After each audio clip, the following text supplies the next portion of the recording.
नमस्ते, आप देख रहे हैं KKN लाइव। मैं कुंदन कुमार। आप सोच रहे होंगे कि चिराग पासवान और पशुपति पारस के बीच समझौता कैसे हुआ। बीजेपी ने आखिर पशुपति पारस को ऐसी कौन सी सीट दी है या क्या ऑफर किया है जिसकी वजह से वह मान गए। दरअसल यह कहा जा रहा है कि चिराग पासवान अपनी बातों पर अड़े थे।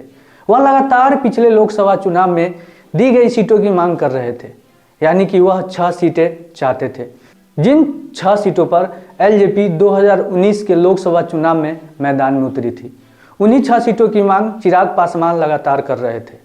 खबरों की माने तो चिराग पासवान को 5 सीटों का ऑफर दे दिया गया है। अब आपका अगला सवाल होगा कि पशुपति पारस को फिर क्या ऑफर हुआ है। दरअसल खबरों की माने तो पशुपति पारस को राज्यपाल बनाया जा सकता है या फिर राज्यसभा भेजा जा सकता है। बीजेपी की सूत्रों की माने तो पशुपति पारस के लिए यह कहा गया है कि उनकी पार्टी एक भी सीट पर भी चुनाव नहीं लड़ेगी। एनडीए में चिराग पासवान की पार्टी 5 सीटों पर चुनाव लड़ेगी।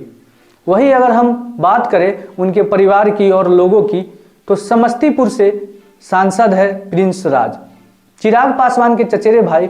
उनके लिए कहा जा रहा है कि बीजेपी ने यह ऑफर दिया है कि वह बिहार सरकार में मंत्री बनाए जा सकते हैं। कुल मिलाकर देखें तो एनडीए के लिए लोजपा का दोनों गुट जो सरदर्द बना हुआ था, उसका रास्ता बीजेपी ने निकाल लिया है।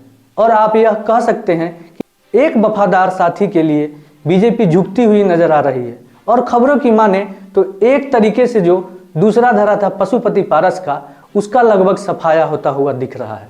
आपको यह जानकारी कैसी लगी हमें कमेंट बॉक्स में लिख कर जरूर बताइएगा। और इस तरह की तमाम खबरों के लिए आप जुड़े रहिए हमारे साथ। धन्यवाद।